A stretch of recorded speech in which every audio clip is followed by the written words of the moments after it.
they are politically incorrect. If flop yenza uJuju, the problem. Good Nyamuza, he said the borders gate must be removed. Obviously, they are going to flock to South Africa, all of them, because in South Africa, here is stylish, here is fruitful and productive. You go to other countries, you can see the difference when you come from South Africa. You know where I come from. It's not like this. Yeah. Other countries are still behind. African countries. Yes, irrespective. They had Abu Idi Amin dictatorship, one man, one vote. What? The one man, one vote thing, it has caused sanctions. Abu KFC, it's new things now. Ngeke Swaziland. Dananyana.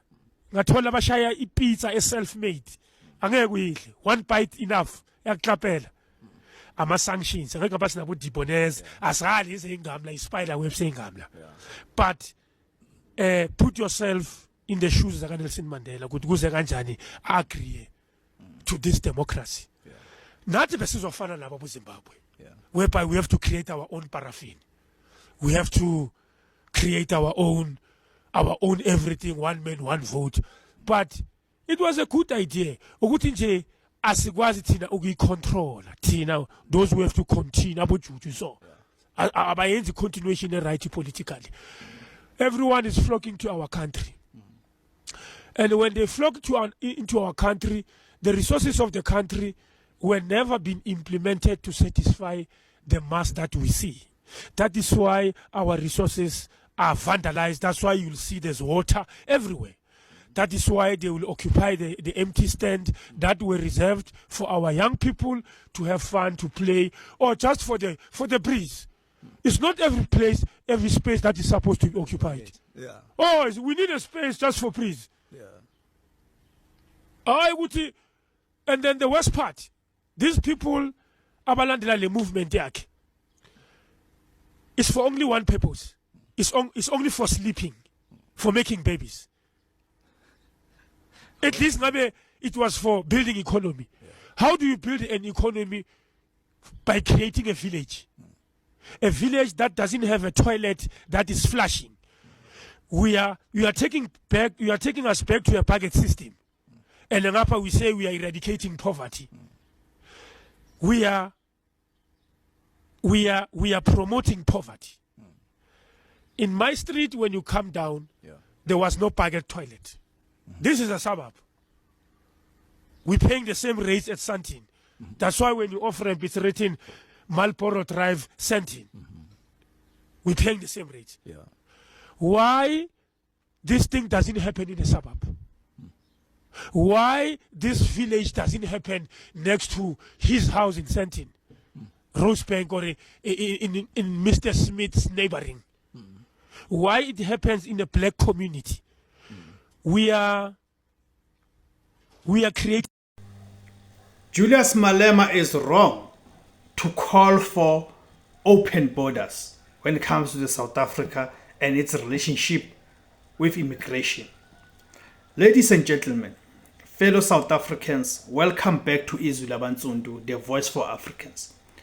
Today we are discussing a very serious and emotional issue affecting millions of people across South Africa.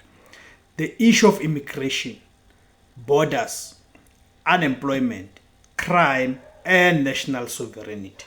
Now, before we begin, let me make one thing very clear. This discussion is not about hatred. It is not about attacking foreign nationals. It is not about violence. It is not about xenophobia. Every African deserves dignity and respect. But at the same time, every country also has a right to protect its borders, its economy, its jobs, and its citizens.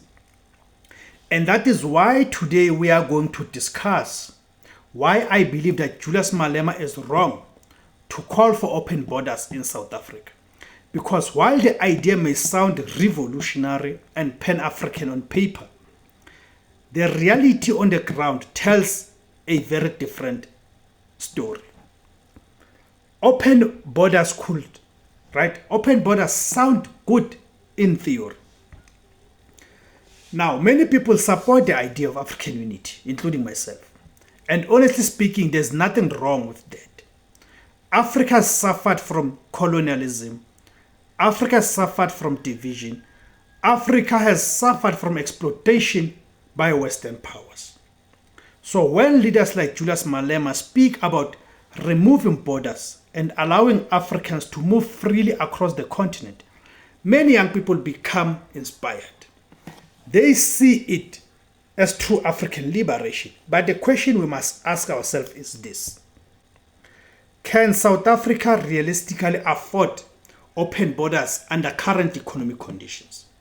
And the answer for many struggling South Africans is a resounding no. Because theories and slogans do not feed hungry people. Let's not lie to each other. South Africa is already under pressure. South Africa is facing one of the worst unemployment crises in the world. Millions of young South Africans cannot find jobs. Graduates are sitting at home. Families are struggling to survive. Communities are drowning in poverty. Crime is rising. Service delivery is collapsing. Hospitals are overcrowded. Schools are under pressure. Municipalities are failing. And now imagine adding completely uncontrolled migration into an already collapsing system. What do you think will happen? The pressure becomes even worse. And ordinary citizens become frustrated, right? South Africans are not crazy. One thing politicians must stop doing is dismissing the frustrations of ordinary people.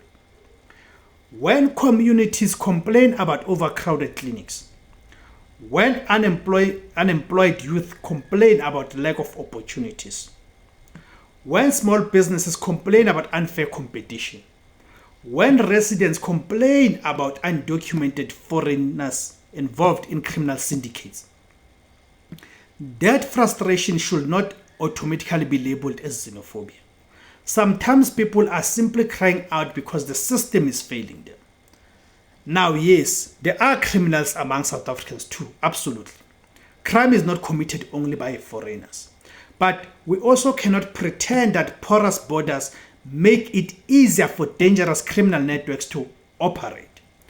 Drug trafficking, human trafficking, illegal firearms, counterfeit goods, right? Cash in transit syndicates. Many of these operations take advantage of weak border control. And that is the truth. A country without borders is not a country. Every sovereign state in the world protects its borders. America protects its borders. China protects its borders. Russia protects its borders. European countries protect their borders. Even African countries themselves protect their borders.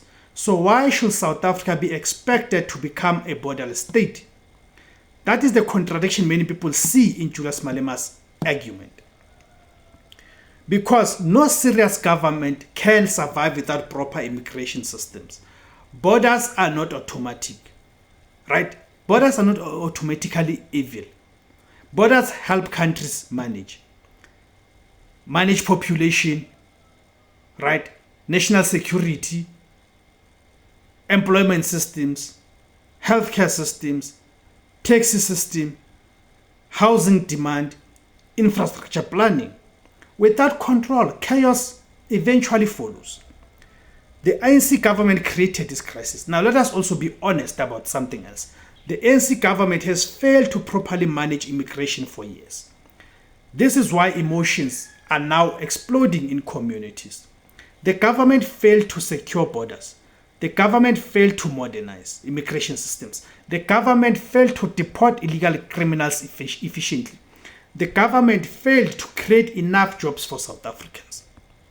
And because of this failure, ordinary citizens are now directing anger at foreign nationals. This situation could have been avoided with proper governance. Right? Pan-Africanism must also be practical. I know some people say, but Africans are one people. Yes, spiritual and historically, Africans are connected. But governance requires practicality. You cannot preach open borders in a country where youth unemployment is above crisis levels. You cannot preach unrestricted migration while public hospitals are collapsing. You cannot preach borderlessness while citizens themselves are struggling to survive. That is not leadership. That becomes political romanticism disconnected from reality. Real leadership balances compassion with responsibility. Even Africans themselves protect their countries. Let us be honest again. Try illegally entering many African countries today. You will quickly discover that immigration laws are taken very seriously. Some countries immediately deport undocumented migrants. Some countries require proof of income. Some countries require work permits. Some countries are extremely strict on residence. So why should South Africans alone be expected to carry the burden for the entire continent? This is not sustainable. South Africa cannot become the economic refuge of Africa while its own citizens remain trapped in poverty. This issue must not divide Africans.